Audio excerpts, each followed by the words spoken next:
జగ్గంపేట అంబేద్కర్ గురుకుల బాలికల పాఠశాలలో అంబేద్కర్ జయంతిని ఘనంగా నిర్వహించారు. రాజ్యాంగ నిర్మాత బాబాసాహెబ్ అంబేద్కర్ 133వ జయంతిని పురస్కరించుకుని పాఠశాల ప్రిన్సిపల్ రాజకుమారి ఆధ్వర్యంలో అంబేద్కర్ చిత్రపటానికి పూలమాలలు వేసి నివాళులర్పించారు. ఈ సందర్భంగా ప్రిన్సిపల్ రాజకుమారి మాట్లాడుతూ మహానీయుడు అంబేద్కర్ ఆశయాలకు అనుగుణంగా ఆయన చూపే కృషి పట్టుదలను ఆదర్శంగా తీసుకుని ప్రతి ఒక్కరూ ముందుకు వెళ్లి ఉన్నత స్థాయికి చేరుకోవాలని విద్యార్థినీలతో అన్నారు. ఈ కార్యక్రమంలో కళాశాల ఉపాధ్యాయులు, విద్యార్థులు తదితరులు పాల్గొన్నారు. మానే వంగదు అంటారు. మాన అంటే చెట్టు. మనం మొక్కను వంచగలం కానీ పెద్ద చెట్టు అయినాక మార్చలేము కదా.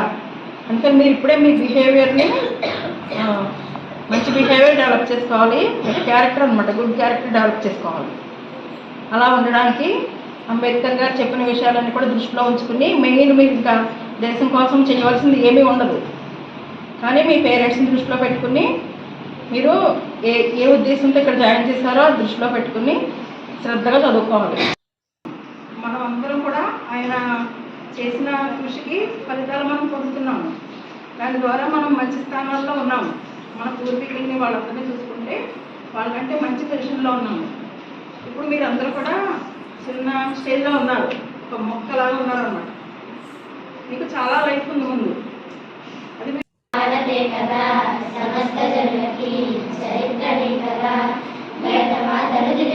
కొత్త రాత్రి నువ్వు కన్న స్వప్నం సమానతే కదా. నీ తలపై మామలమై అవతరించనే, నువ్వు పలుకు మాట ప్రతి భీమగర్జనే.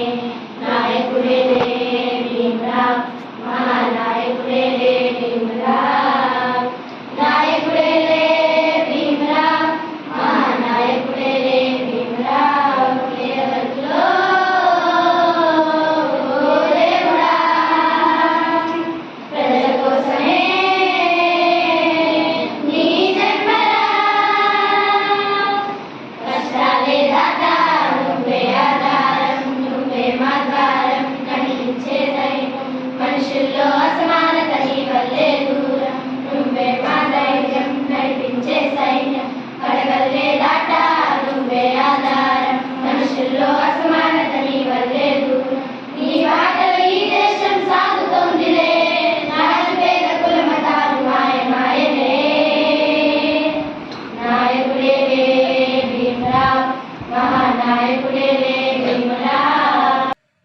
ఒక పద్ధతి ప్రకారం ఫాలో అవ్వడము, కొన్ని రూల్స్ పెట్టుకుని, అలా ఇండియాకి కాన్స్టిట్యూషన్ అంత ఇంపార్టెంట్.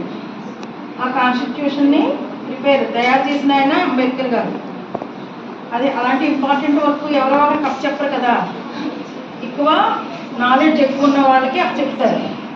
అంబేద్కర్ గారు పేరు పక్కన ఉన్న డిగ్రీలు మీరు ఎప్పుడైనా చూసారమ్మా?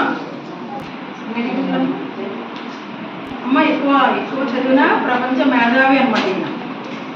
అందుకని వివిధ దేశాల రాజ్యాంగం చదివి మన ఇండియన్ కాన్స్టిట్యూషన్ని ప్రిపేర్ చేశారు. దానిలో ఇప్పటికీ కూడా ఏదన్నా డౌట్ వస్తే దాన్ని ఫాలో అవుతూనే చేస్తున్నారు. మా గవర్నమెంట్ ఫాలో అవుతున్నారు.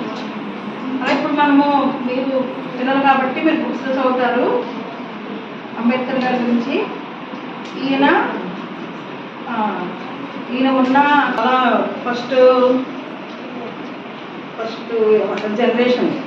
ఫస్ట్ జనరేషన్గా వచ్చిన కులాల వారికి, చదువుకునే వారికి రిజర్వేషన్ కావాలి, చాలా ఇంపార్టెన్స్ ఇవ్వాలి, వాళ్ళని కూడా డెవలప్ చేయాలని. చదువు ద్వారా మాత్రమే డెవలప్మెంట్ వస్తుంది, అంటే వాళ్ళ జీవితాలు మారుతాయి, ఇంకా దేని ద్వారా కూడా రాదు అని నేను ఆలోచించి అందరూ చదువుకునేందుకు అవకాశం వచ్చేలా చేశారు.